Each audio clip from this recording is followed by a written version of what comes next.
تقریر کرنا سیکھیے کے سلسلہ میں آج کی جو کڑی ہے وہ ہے مباحثہ میں شرکت کرنی۔ مباحثے کا انداز عام تقریری مقابلے یا عام تقریر سے تھوڑا مختلف ہوتا ہے۔ مباحثہ یا ڈیبیٹ اس میں عمومی طور پہ ایک جو ہے وہ وہاں پہ موضوع دیا جاتا ہے، تو اس میں کچھ لوگ اس موضوع کی مخالفت میں بات کرتے ہیں اور کچھ اس موضوع کے حق میں بات کرتے ہیں۔ اس سلسلہ میں دو جو ہیں وہ وہاں پہ جماعتیں یا دو گروہ بنا دیے جاتے ہیں۔ ایک وہ ہوتا ہے کہ جو اس اپنے مباحثہ کے جو ایک موضوع ہے اس کے حق میں دلائل دیتا ہے، اور ان کا جو قائد ایوان ہے وہ ان کو لیڈ کر رہا ہوتا ہے، اور باقی اس کے ساتھ باقی مقررین آتے ہیں۔ دوسری جانب حزب اختلاف ہوتا ہے کہ جو اس مباحثے کی مخالفت کرتا ہے، اس جو وہ بات کہی گئی ہے اس کی مخالفت کرے گا، اور اس کے ساتھ جو آنے والے مقررین جو ہیں اسی کے حوالے سے بات کریں گے۔ مجھے یاد ہے جب میں زرعی یونیورسٹی فیصل آباد میں تھا تو 1986 میں وہاں پہ انٹر ہال ڈیبیٹس ہوئے تھے، وہ بہت یادگار جو ڈیبیٹ تھے، اور وہاں کا جو اقبال آڈیٹوریم ہے ان میں وہ تقاریر ہوئی تھی، وہ مجھے آج بھی وہ یاد ہے۔ ان میں ایک مباحثہ تھا سیاست اور ریاست عورت کے حوالے کر دو، تو اس میں میں قائد حزب اختلاف تھا، اور میں نے ایوان میں اس قرارداد کی مخالفت کی تھی، اور اس میں جو میرے ساتھ جو مقررین تھے انہوں نے اسی موضوع پہ بات کی، جبکہ دوسری جانب جو ہے وہ قائد ایوان تھے کہ جو کہ اس قرارداد کے حق میں تھے کہ سیاست اور ریاست عورت کے حوالے کر دو، اور ساتھ ان کے باقی مقررین تھے۔ تو ہوا یہ تھا کہ سب سے پہلے قائد ایوان نے آ کے جو وہ مجمع تھا، اجتماع تھا، اس میں قرارداد پیش کی کہ آج کے ایوان میں ہم یہ قرارداد پیش کرتے ہیں کہ سیاست اور ریاست عورت کے حوالے کر دو۔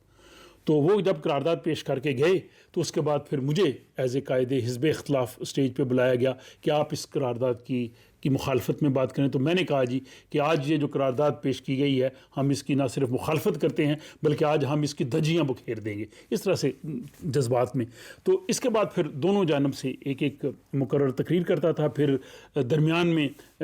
قائد حزب اختلاف اور قائد ایوان کو موقع دیا جاتا تھا کہ وہ بھی بات کرتے تھے، اور آخر میں پھر جا کے جو ہے وہ قائد ایوان نے بات کی، پھر قائد حزب اختلاف نے بات کی، اور اس طرح پھر جو آخر میں جو ہے اجتماع ہے ان سے پوچھا گیا کہ آپ اس بارے میں کیا کہتے ہیں۔ تو یہ ایک مباحثے کا انداز ہوتا تھا۔ اسی طرح وہاں پہ ایک اور مباحثہ ہوا تھا اقلاں والے بھوکے مرن مورخ خان جلیب، تو اس میں جو ہے وہ وہاں اس میں قائد ایوان تھا کہ اس میں یہ ہے کہ جو عقل مند لوگ ہیں وہ بیچارے ذلیل و خوار ہوتے رہتے ہیں، اور بعض ایسے لوگ ہوتے ہیں کہ جو بالکل ہی اتنے اہل علم نہیں ہوتے لیکن وہ دنیا میں ان کے پاس دولت بھی ہوتی ہے، وہ بڑی مزے کی زندگی بسر کرتے ہیں۔ تو میں نے اس قرارداد کی حمایت کی تھی، اور دوسری جانب اس کے وہ میں سجنا دا موری پنجابی میں جس کو قائد ایوان کہتے تھے، اور دوسری جانب جو ہے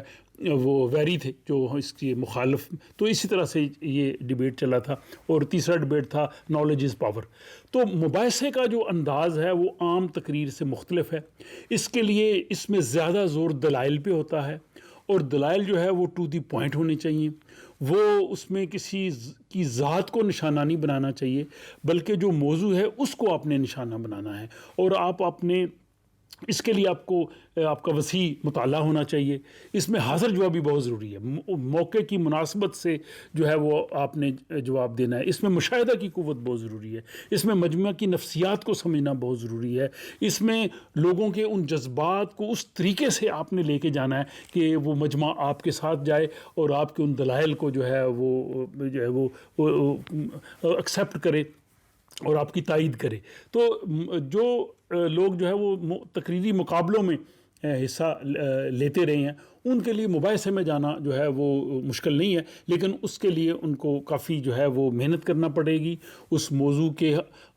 حمایت اور مخالفت دونوں میں دلائل جو ہیں ان کا مطالعہ کرنا پڑے گا، اور اس کے لیے وسیع مطالعہ اور مشاہدہ اور یہ بہت سی چیزیں بہت ضروری ہیں۔ اور اس کے لیے اگر آپ کسی مباحثہ میں جا رہے ہیں تو بہتر ہے کہ آپ اس حوالے سے جو